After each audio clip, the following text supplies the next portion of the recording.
नमस्कार, स्वागत है आप सबका दिन भर की तमाम बड़ी और अहम खबरों के साथ। मैं हूं कवीन सचान। शुरुआत हेडलाइन से। अखिलेश खेमाई असली समाजवादी पार्टी, चुनाव आयोग का ऐलान। राम गोपाल ने जताया महागठबंधन बनने का भरोसा।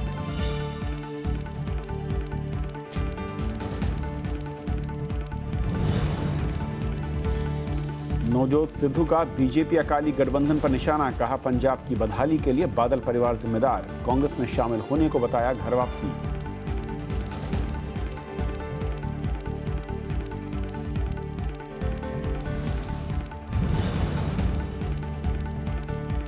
केंद्र ने बढ़ाई जीएसटी लागू करने की मियाद, अप्रैल की बजाय 1 जुलाई से होगा लागू। 1.5 करोड़ के ऊपर केंद्र और राज्यों के बीच बराबर की हिस्सेदारी पर सहमति।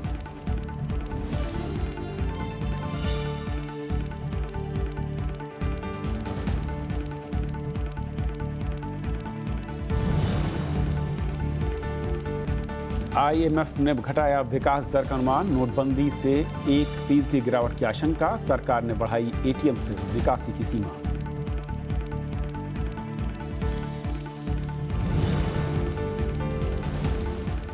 चौबीस हफ्ते के गर्भ को गिराने की अनुमति, सुप्रीम कोर्ट का आदेश। कहा अविकसित भ्रूण से महिला की जान को खतरा।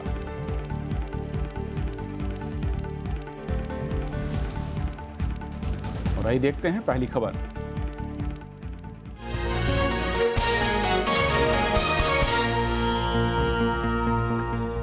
चुनाव आयोग ने कहा है कि समाजवादी पार्टी नाम और साइकिल चुनाव चिन्ह अखिलेश यादव का होगा। अपने 42 पेज के आदेश में आयोग ने माना कि अखिलेश गुट ही असली समाजवादी पार्टी है। चुनाव से पहले इसे अखिलेश यादव के लिए एक बड़ी राहत के तौर पर देखा जा रहा है और फैसले के बाद रामगोपाल यादव ने उत्तर प्रदेश में महागठबंधन की उम्मीद भी जता दी। चुनाव आयोग ने साइकिल का निशान अखिलेश यादव को देने का फैसला सुनाया तो उनके समर्थक लखनऊ में जश्न मनाने लगे। आयोग ने मुलायम सिंह यादव और अखिलेश गुट की दलीलें सुनने के बाद ये फैसला सुनाया। आयोग ने कहा है कि अखिलेश यादव की अगुवाई वाला धड़ा ही असली समाजवादी पार्टी है। पार्टी में स्प्लिट जरूर हुई, लेकिन पार्टी एक तरफ थी और इसलिए मैं आपके माध्यम से इलेक्शन कमीशन को भी धन्यवाद देना चाहूँगा। 2-1 दिन के अंदर प्रत्याशियों की सूची पहले 2 फेज की तो जारी हो ही जाएगी, क्योंकि अभी तो हम लोगों को यही निश्चय नहीं था कि क्या होगा। चुनाव के वक्त ये फैसला अखिलेश यादव के लिए बड़ी राहत माना जा रहा है। समर्थक भी मान रहे हैं कि चुनाव चिन्ह पर फैसला हो जाने के बाद अब पार्टी पूरे दमखम से चुनाव लड़ेगी। ये सिर्फ सिंबल की नहीं, समाजवादी पार्टी की 2017 में चुनाव में जीत की सुनिश्चितता है। आप मान लीजिए आज ही जीत हो गई और हम लोग जैसा कि पहले तय किया गया था कि नेताजी के संरक्षण में और माननीय अखिलेश यादव जी के, हमारे राष्ट्रीय अध्यक्ष जी के नेतृत्व में भारी बहुमत से चुनाव जीत के आएंगे। संख्या बल में तो अखिलेश यादव पहले ही भारी नजर आ रहे थे, लेकिन चुनाव आयोग से साइकिल चुनाव चिन्ह का आवंटन के बाद अब ये बात साफ हो गई है कि राजनीति के दांव पेच में भी अखिलेश यादव ने पिता मुलायम सिंह यादव को मात दे दी है। इस फैसले को मुलायम सिंह यादव के लिए बड़ा झटका माना जा रहा है। फैसले के बाद शिवपाल यादव ने मुलायम सिंह यादव से मुलाकात की और आगे की रणनीति पर चर्चा की। दरअसल 1 जनवरी को रामगोपाल यादव की ओर से बुलाए गए अधिवेशन में अखिलेश यादव को राष्ट्रीय अध्यक्ष चुना गया था। इसके बाद अखिलेश और मुलायम गुट ने आयोग में चुनाव चिन्ह पर दावा ठोका। पंचानन मिश्रा के साथ कृति मिश्रा, राज्यसभा टीवी। और समाजवादी पार्टी के चुनाव चिन्ह के फैसले को लेकर राजनीतिक दलों की ओर से मिलीजुली प्रतिक्रियाएं आई हैं। हम बधाई देते हैं अखिलेश जी को और हम अपील करते हैं नेताजी से, माननीय मुलायम सिंह यादव जी से, कि ये देश का चुनाव है, उत्तर प्रदेश का चुनाव नहीं है और ये टूट का फायदा लेना चाहते थे लोग। अब नेताजी से मेरा अपील है कि आप अब एक क्षण भी मत देर करें और अखिलेश को, आपकी पार्टी बच गई, अखिलेश को आशीर्वाद दीजिए। जब बारी आई उनकी देने की जवाब, तब वो अपने सिर्फ डब्बल में परिवार के कलह में उलझे हुए थे। तो अब उत्तर प्रदेश को युवराज नहीं चाहिए, परिवारवाद नहीं चाहिए, जाति और धर्म की जो राजनीति करने वाले हैं वो लोग नहीं चाहिए। उत्तर प्रदेश को विकास देने वाली सरकार चाहिए। और इस फैसले के बाद राजनीतिक हलचल पर बातचीत करने के लिए कृति मिश्रा हमारे साथ दिल्ली से जुड़ रही हैं। कृति, अब सवाल ये उठता है कि मुलायम खेमा क्या करेगा। हालांकि मुलायम सिंह ने आज कहा था कि वो बेटे अखिलेश के खिलाफ ही चुनाव मैदान में उतर सकते हैं। देखिए कविंद्र, इलेक्शन कमीशन ने साफ कर दिया है कि प्रिंसिपल ऑफ मेजॉरिटी के तहत ये डिसीजन आया है। अखिलेश के साथ 28 नेशनल एग्जीक्यूटिव के मेंबर हैं, 205 एमएलए हैं, 56 एमएलसी हैं और साथ ही साथ 15 एमपीज हैं। इसके साथ ही लगातार अखिलेश अपनी चुनावी रणनीति भी बनाते आए हैं। जहां तक मुलायम सिंह खेमे की बात है, ये समझना अभी मुश्किल है कि ये किसी रणनीति के तहत किया गया था, सोचा समझा कदम था, या वाकई ही रिश्तों में दरार पड़ चुकी थी या वर्चस्व की लड़ाई थी। आज भी सुबह सुबह मुलायम सिंह यादव ने कहा कि वो मुझसे खफा रहते हैं, उन्होंने मुझसे बात भी नहीं की। लेकिन इसके पहले भी हम देखें तो लगातार वो कहते आए हैं कि अखिलेश ही चीफ मिनिस्टर का चेहरा रहेंगे, अखिलेश की गलती नहीं है, अखिलेश को राम गोपाल भड़का रहे। तो अब ये देखना दिलचस्प होगा कि इस डिसीजन के बाद मुलायम सिंह यादव खेमा क्या कदम उठाता है। जी कविंद्र। और जिस तरीके से इस पूरे फैसले में जो एक बात निकलकर सामने आ रही कि मुलायम खेमे ने कोई भी क्रॉस एफिडेविट नहीं दिया, सिर्फ और सिर्फ उनका एक तर्क था कि जिस अधिवेशन में अखिलेश यादव को राष्ट्रीय अध्यक्ष चुना गया है वो अवैध है, क्योंकि उसे बुलाने का अधिकार सिर्फ राष्ट्रीय अध्यक्ष के पास है। कुछ लोग कहते हैं कि इसीलिए, क्योंकि कोई भी एफिडेविट किसी एमएलसी सांसद की ओर से नहीं दिया गया, ये मैच फिक्स था। जी हाँ, देखिए कविंद्र, जितने राजनीति को समझने वाले और मुलायम सिंह की सियासत जिन लोगों ने देखी है, उनका साफ ये कहना है कि मुलायम सिंह यादव इतने सीजन पॉलिटिशियन है कि उनका अगला कदम क्या होगा ये कोई भी नहीं समझ सकता। ये लगातार कयास लगाया जा रहा था कि ये चुनाव जीतने के लिए शायद ये पूरा दावपेच नहीं है, लेकिन लीडरशिप इशू जो वंस एंड फॉर ऑल हमेशा के लिए खत्म कर देने की कि समाजवादी पार्टी का लीडर कौन रहेगा, उसके लिए ये मोहरा चुना गया है। ये कहना अभी सही होगा या नहीं, ये राजनीति के विशेषज्ञ अभी भी समझ नहीं पा रहे हैं कि यार ये पूरी रणनीति थी। क्योंकि जहां तक मुलायम सिंह खेमे की बात है, उन्होंने सिर्फ ये कहा कि जितने भी एफिडेविट दिए गए हैं वो फॉर्ज हैं, ज्यादातर उनकी तरफ से रिप्रेजेंटेशन नहीं आया। तो कहीं ना कहीं ये स्कोप रह जाता है कि ये सोची समझी रणनीति थी, ये एक गेम प्लान के तहत उठाया गया कदम था, या फिर वाकई ये वर्चस्व की लड़ाई थी पिता और पुत्र के बीच में। जी चलिए कृति, शुक्रिया आपका इस अपडेट के लिए। और नरेश उत्तम समाजवादी पार्टी के यूपी अध्यक्ष इस वक्त जोड़ रहे हैं हमारे साथ। नरेश उत्तम जी, स्वागत है आपका राज्यसभा टीवी पर, और बधाई आपके जो धड़े को चुनाव आयोग ने मान्यता दी एक तरीके से और साइकिल सिंबल दे दिया। लेकिन आपका लंबा अनुभव मुलायम सिंह के साथ भी रहा है, उनके राजनीतिक जीवन में, उनके चुनाव क्षेत्र में भी। आपकी नज़र में अभी भी वो पोजीशन रहेगी मुलायम सिंह की आपकी पार्टी में?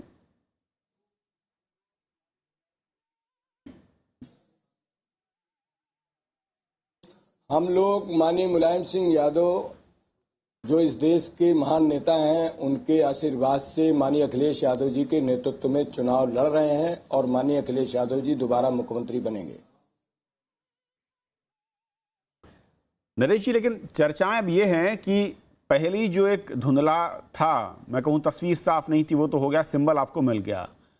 अब गठबंधन की बात आती है, क्योंकि चुनाव के लिए कल से शुरू हो जाएगा पूरा कार्यक्रम। कांग्रेस, आरएलडी, रामगोपाल यादव हालांकि कह रहे हैं कि एक महागठबंधन यूपी में बन सकता है।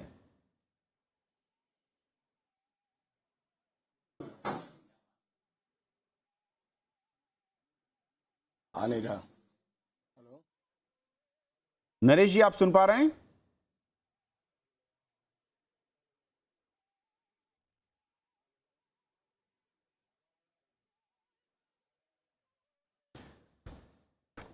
नरेश जी, क्या दूसरे दलों के साथ पार्टी उतरेगी मैदान में, या फिर आप लोग अकेले ही चुनावी रण में जाएंगे? यानी कि साइकिल की सवारी में कुछ और सहयोगी होंगे, कांग्रेस, आरएलडी, जेडीयू?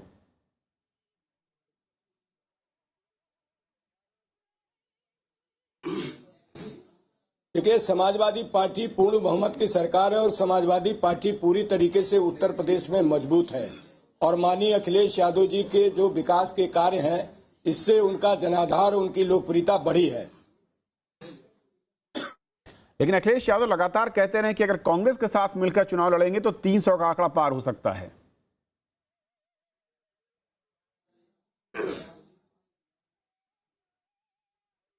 माननीय अखिलेश यादव जी इस देश के बड़े नेता हैं और इस देश के ऊर्जावान नेता हैं, और माननीय अखिलेश यादव जी इस देश के धर्म निरपेक्षता के लिए जो भी निर्णय लेंगे, समाजवादी पार्टी के सारे कार्यकर्ता उसका पालन करेंगे।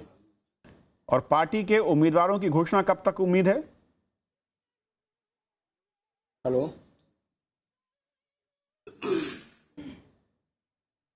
मेरी समझ में बहुत जल्दी पार्टी के प्रत्याशियों की घोषणा हो जाएगी। नरेश जी, क्योंकि शिवपाल यादव हो या फिर दूसरे जो कुछ असंतुष्ट नेता जिनके साथ विचारधारा को लेकर आप लोगों के अखिलेश यादव के साथ मैं कहूं कि मनभेद रहे हो, अगर वो वापस साइकिल की सवारी में आपके साथ आना चाहें तो अभी दरवाजे खुले रहेंगे, आ सकते हैं क्या?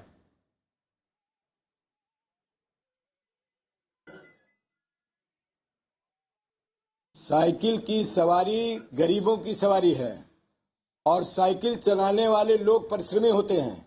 जो भी साइकिल का सवारी करना चाहेगा वो साइकिल की सवारी के लिए पूरी तरीके से उसको माननीय अखिलेश यादव जी के नेतृत्व में किसी तरीके का कोई भी वो नहीं है,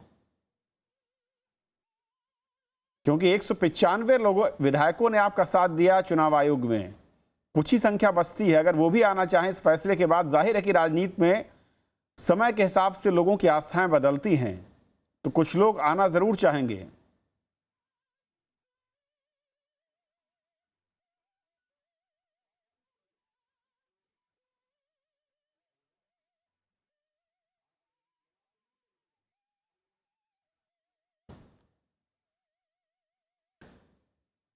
नरेश जी, आप शायद तकनीकी दिक्कत आ रही है। एक आखिरी सवाल मेरा था, शिवपाल यादव या दूसरे जो नेता थे वो क्या साइकिल की सवारी अगर करना चाहेंगे इस फैसले के बाद तो रास्ता बचता है, जगह बचती है उनके लिए?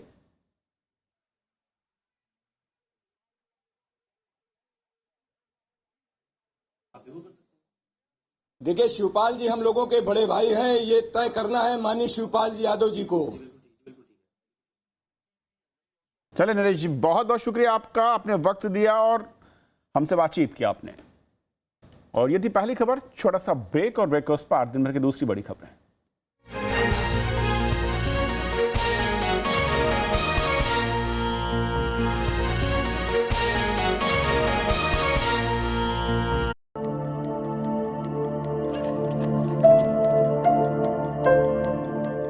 बोंडा आदिवासियों से मिलने आज हम पहुंचे हैं उड़ीसा राज्य के मलकानगिरी जिले की बोंडा घाटी में।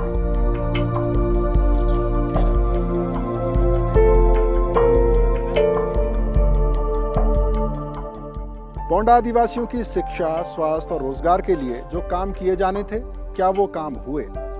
संविधान और कानून ने इनको जो हक दिए, क्या वो इन आदिवासियों को मिल पाए?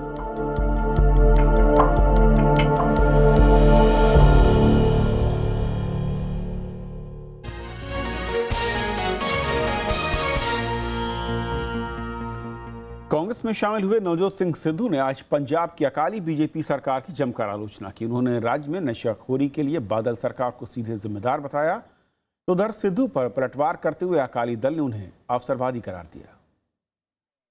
जब बादल के तख्त गिराए जाएंगे और ताज उछाले जाएंगे, कुर्सी खाली कर, पंजाब की जनता आती है। कांग्रेस में शामिल हुए नवजोत सिंह सिद्धू सोमवार को पहली बार मीडिया से मुखातिब हुए। खुद को पैदाइशी कांग्रेसी बताते हुए उन्होंने राज्य की अकाली बीजेपी सरकार को चुनौती दी। उन्होंने कहा कि वो सारी पोल जनता के सामने खोलेंगे। कैप्टन अमरिंदर सिंह के साथ रिश्तों को लेकर सिद्धू ने कहा कि राजनीति में मतभेद होता है, मनभेद नहीं। दो देशों के रिश्ते सुधर सकते हैं टेबल के ऊपर, तो हमारे नहीं सुधर सकते क्या? अगर लालू जी नीतीश जी के साथ इकट्ठे हो सकते हैं तो क्या यार हम नहीं हो सकते भाई? सिद्धू ने पंजाब की बदहाली के लिए अकाली दल को जिम्मेदार ठहराया। उन्होंने राज्य में ड्रग्स की समस्या और भ्रष्टाचार का मुद्दा उठाया। सिद्धू ने कहा कि राज्य में नशाखोरी की समस्या राजनेताओं की वजह से है। ये क्यों बिकता है सिर्फ पंजाब में? क्योंकि पंजाब में पॉलिटिशियन, पुलिस जो कुटपुतली बना दी गई है और ड्रग पेडलर इनका नेक्सस है। सिद्धू के आरोपों का जल्द ही अकाली दल की तरफ से जवाब आ गया। मुख्यमंत्री प्रकाश सिंह बादल ने सिद्धू को अवसरवादी नेता करार दिया।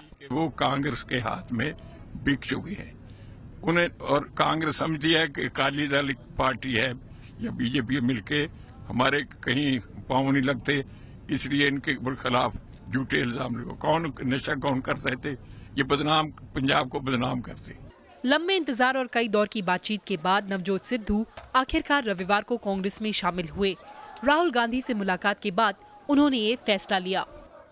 सिद्धू जमकर कांग्रेस की पिच पर खेलने को तो तैयार हैं, लेकिन उनकी भूमिका क्या होगी ये चुनाव परिणाम ही तय करेगा।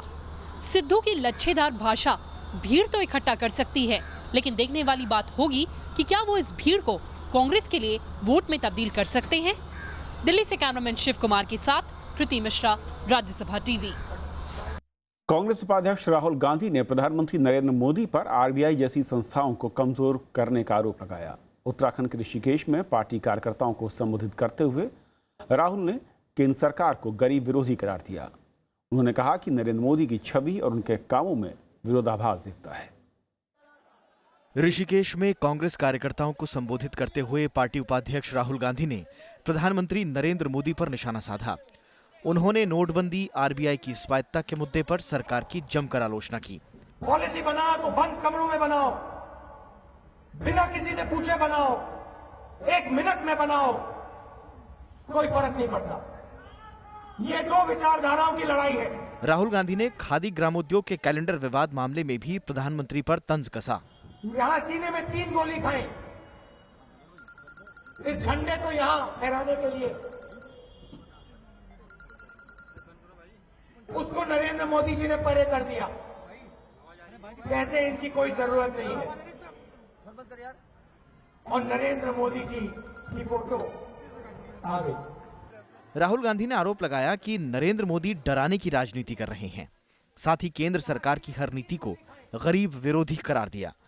उन्होंने केंद्र सरकार पर 1 रैंक 1 पेंशन के मसले पर वादा खिलाफी का भी आरोप लगाया। एक तरफ जहां वरिष्ठ कांग्रेसी नेता पार्टी का दामन छोड़ रहे हैं, ऐसे में राहुल गांधी ने कार्यकर्ताओं से अपील की है कि वो घर घर जाकर लोगों को जागरूक करें। ऐसे में देखना दिलचस्प होगा कि राहुल गांधी की इस अपील का कार्यकर्ताओं पर कितना असर पड़ता है। कैमरामैन संतोष यादव के साथ नवविक्रम सिंह, राज्यसभा टीवी, ऋषिकेश।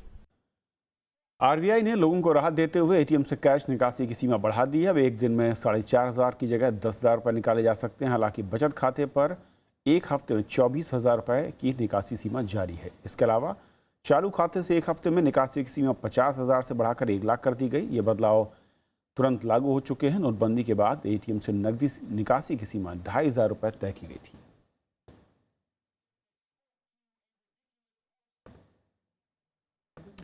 अंतर्राष्ट्रीय मुद्रा कोष ने मौजूदा वित्तीय वर्ष के लिए भारत की विकास दर में 1% की गिरावट का अनुमान जताया है।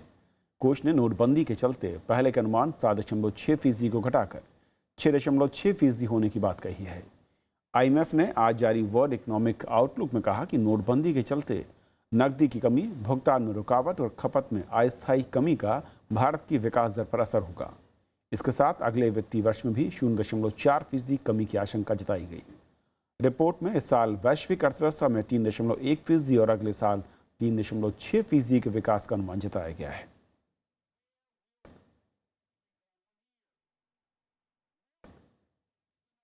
सरकार ने जीएसटी लागू करने की समय सीमा बढ़ा दी है।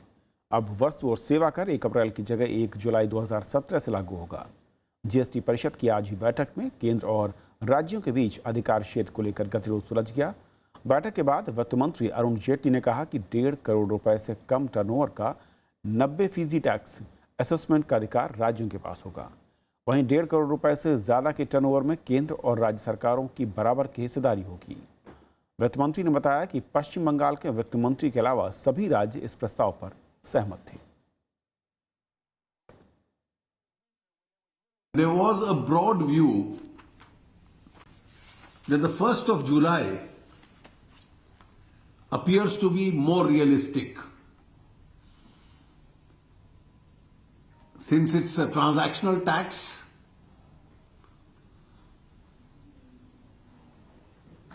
It can be introduced at any time.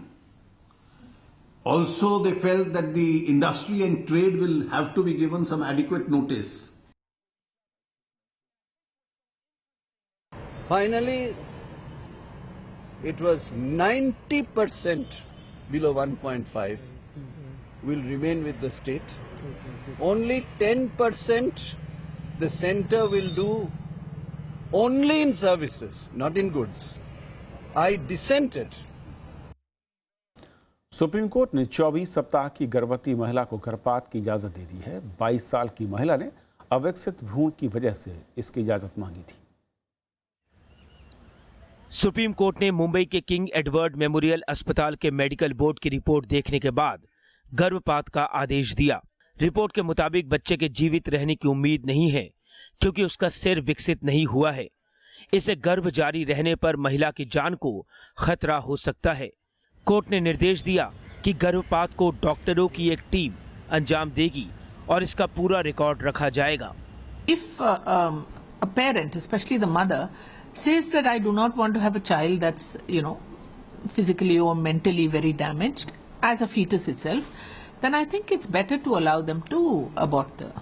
Medical termination of pregnancy act में 20 हफ्ते के बाद गर्भपात का प्रावधान नहीं है। ऐसा करने पर 7 साल की सजा का प्रावधान है। हालांकि मां या बच्चे को खतरा हो तो गर्भपात किया जा सकता है। पहले भी सुप्रीम कोर्ट ने ऐसे कई मामलों में गर्भपात की इजाजत दी है। महिला ने याचिका में कहा था कि 21 हफ्ते पर टेस्ट कराने पर उसे अविकसित भ्रूण का पता चला। इसके बाद उसने गर्भपात की इजाजत मांगी। Bureau report, Rajya Sabha TV. सार्वजनिक परिवहन वाहनों में स्पीड गवर्नर न लगाने के मामले में सुप्रीम कोर्ट ने कई राज्य सरकारों को फटकार लगाई है और नोटिस का जवाब न देने पर नाराजगी जताई। कोर्ट ने अगली सुनवाई में आंध्र प्रदेश, असम, तमिलनाडु, दिल्ली, बिहार, राजस्थान, मध्य प्रदेश, त्रिपुरा, नागालैंड और सिक्किम के परिवहन सचिवों को मौजूद रहने को कहा। इस मामले की सुनवाई 4 हफ्ते के लिए टल गई है और इस बारे में सुरक्षा फाउंडेशन की ओर से एक जनहित याचिका दायर की गई थी। सुप्रीम कोर्ट ने सोशल नेटवर्किंग साइट्स के लिए प्राइवेसी पॉलिसी बनाने के मसले पर सरकार और ट्राई से जवाब मांगा है। कोर्ट ने फेसबुक और व्हाट्सएप को भी नोटिस भेजकर 2 हफ्ते में जवाब देने को कहा। याचिका में कहा गया है कि व्हाट्सएप और फेसबुक पर 15 करोड़ यूजर्स हैं और ऐसे में उन्हें दी जा रही सर्विस को पब्लिक यूटिलिटी सर्विस के तौर पर देखा जाना चाहिए। बेंच ने सुनवाई के दौरान अटॉर्नी जनरल मुकुल रोहतगी से मदद लेने के लिए भी कहा। 2014 में फेसबुक के एक्वायर्ड करने के बाद व्हाट्सएप ने पिछले साल अपनी प्राइवेसी पॉलिसी को अपडेट किया था। इसमें तय किया गया था कि व्हाट्सएप यूजर्स का डाटा फेसबुक पर शेयर किया जाएगा।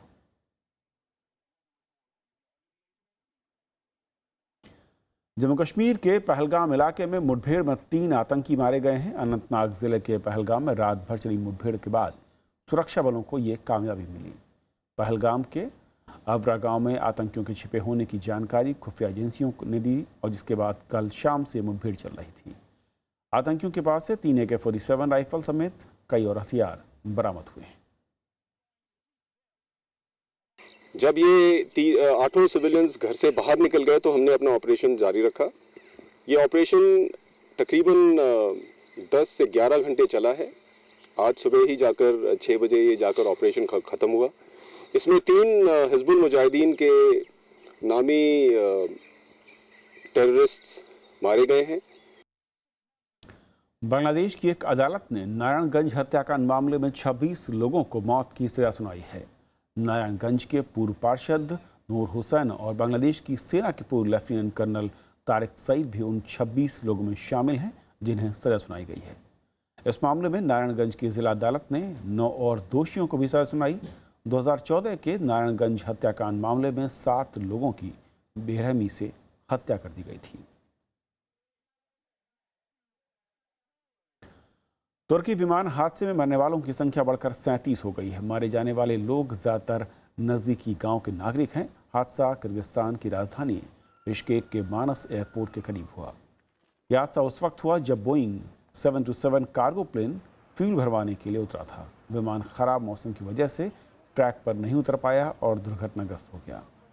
विमान हांगकांग से किर्गिस्तान की राजधानी बिश्केक के रास्ते इस्तांबुल जा रहा था।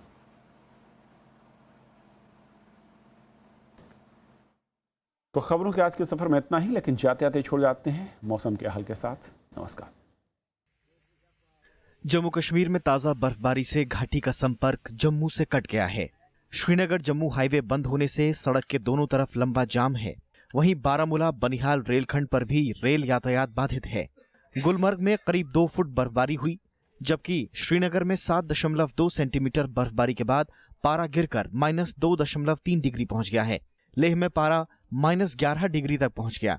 डल झील समेत राज्य की दूसरी कई और झीलें जम चुकी हैं। बर्फबारी की वजह से कश्मीर विश्वविद्यालय की परीक्षाएं स्थगित कर दी गई हैं। श्रीनगर अंतर्राष्ट्रीय हवाई अड्डे पर विमान सेवाएं भी बाधित हुई हैं। मैंने इतनी ज़्यादा बर्फ़ नहीं देखी कभी। इसमें यह है कि बिजली पानी की जो है बहुत दिक्कत आ रही है, पेड़ गिर रहे हैं, रास्ते ब्लॉक है। बाकी बर्फ़ तो बहुत अच्छी बात है, बिजनेस के लिए भी अच्छी बात है, टूरिस्ट आ रहे हैं, इसमें हमारा काम भी बढ़ता है। इधर हिमाचल प्रदेश में भी बर्फबारी जारी है। ताज़ा बर्फबारी के बाद नेशनल हाईवे 5 को बंद कर दिया गया। हिमपात की वजह से लोगों को खासी मुश्किलों का सामना करना पड़ रहा है। कल शाम को मौसम हल्का फुल्का लग रहा था, लेकिन रात को थोड़ी सी स्टार्टिंग हुई और उसके बाद ऐसी स्टार्टिंग हुई कि अब रुक ही नहीं रही है। पहाड़ों में जारी बर्फबारी ने उत्तर भारत में ठिठुरन बढ़ा दी है। दिल्ली, राजस्थान, पंजाब, हरियाणा, उत्तर प्रदेश, मध्य प्रदेश, बिहार और झारखंड कड़ाके की ठंड की चपेट में है। ठंड ने लोगों को घरों में रहने को ही मजबूर कर दिया है। बारिश की वजह से ताप रहा हूँ। मौसम विभाग के मुताबिक पहाड़ी इलाकों में अगले 48 घंटे में फिर से बर्फबारी होने की संभावना है, जिसके चलते मैदानी इलाकों में फिलहाल ठंड से निजात मिलने की उम्मीद कम ही है। Bureau report, Rajya Sabha TV.